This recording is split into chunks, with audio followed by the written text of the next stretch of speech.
sponsor this particular resolution. The Minority Leader, Senator Alan Peter Cayetano, is recognized to sponsor the measure. Sir President, sabi po sa Matthew 7:25, the rain shall fall down, the streams or rivers shall rise up, the wind shall blow and it will beat against the house, but the house will stand because it is built in good foundation.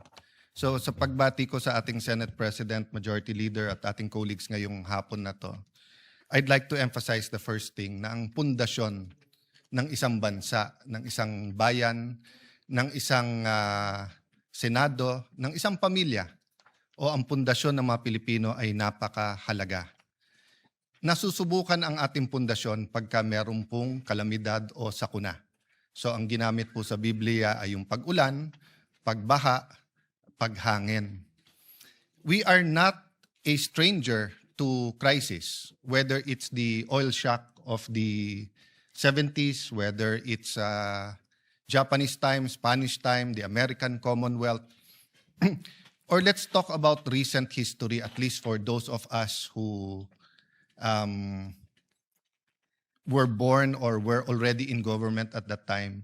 If you remember, Mr. President, in 1997, nung tumama yung Asian crisis, marami sa atin mga bangko at real estate companies ay may mga practices na magaganda at kumikita, pero nung tumama po itong crisis na to, talagang akala natin hindi na makakabangon. But most, if not all, almost all of them, especially our banks, learned from that experience.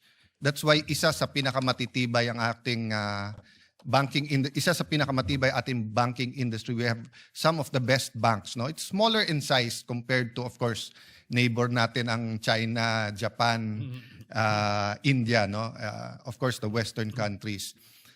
Real estate, ganun din po. After the 97 crisis, natuto, di ba?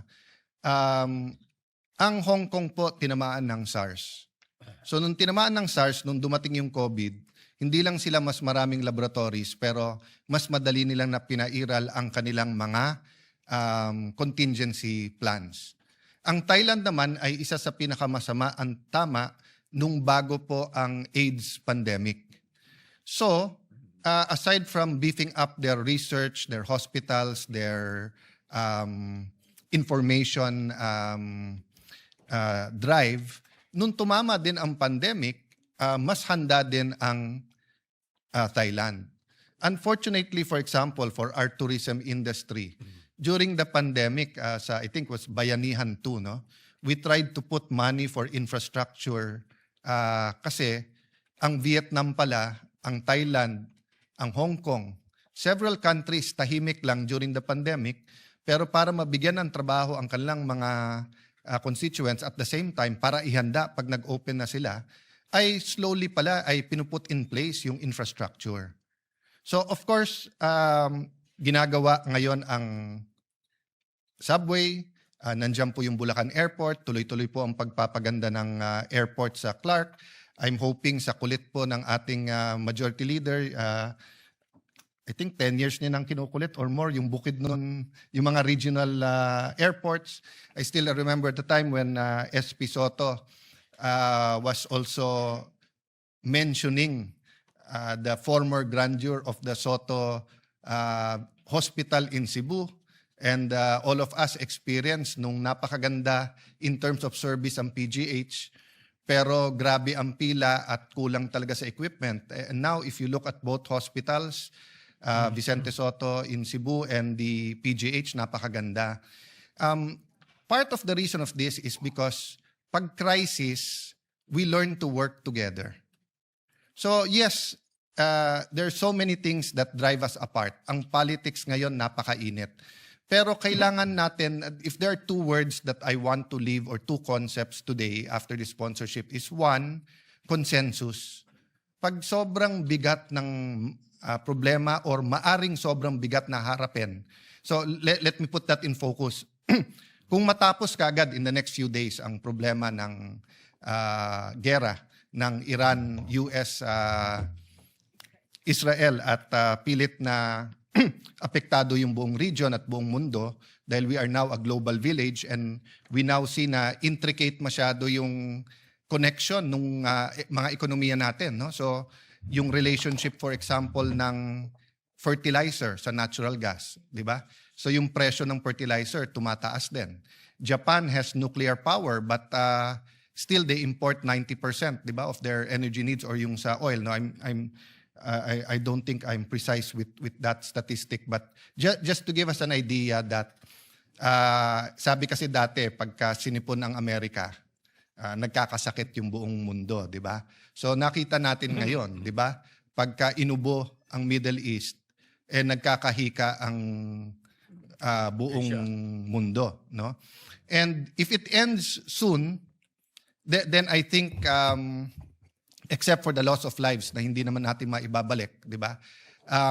In terms of yung economic, everyone can put the pieces back together, di ba? Pero pag tumagal to, lalo, Mr. President, if it goes more than 1 month, and if all sides continue to hit critical infrastructure, including oil depots and refineries, also kung hindi mabubuksan yung mga rota kung saan po pwedeng ma-deliver by ship yung mga oil, magsaspiral po ang maraming mga ekonomiya. But ito po ang problema. Hindi po madali magtipid sa oil or let's say sa sasakyan, 4-day week, etc. But for example po, no, madaling sabihin sa mga school, huy, magtipid kayo at let's say mag-online na lang tayo. Pero hindi po lahat ng bata may internet eh. Hindi lahat po may tablet, di ba? At iba pa rin yung face-to-face learning. Madaling sabihin sa mga mall, halimbawa, magbawas kayo ng 2 oras. Pero apektado din po ang ekonomiya, apektado din po ang sales, baka may mawalan din ng trabaho doon, di ba? So my point, Mr. President, it's like clockwork. Hindi mo pwedeng sabihin, eto lang ang sira, kaya umaandar pa yung relo.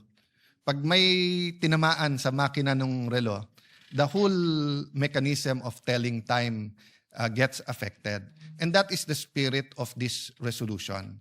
To call on the executive, dahil sila naman po ang tinalaga ng ating konstitusyon, to build a consensus with the private sector, with the local governments. To be fair, they are doing that. Nag-announce kagad sila ng mga measures. I think this afternoon yung mga mayors committee ni dating Senador at Secretary Ralph Recto, Executive Secretary, about yung ibibigay na ayuda or subsidy sa ating pong mga jeep at tricycle. But we were discussing in the lounge with Senator Hontiveros. He was saying nga na sa Germany, no?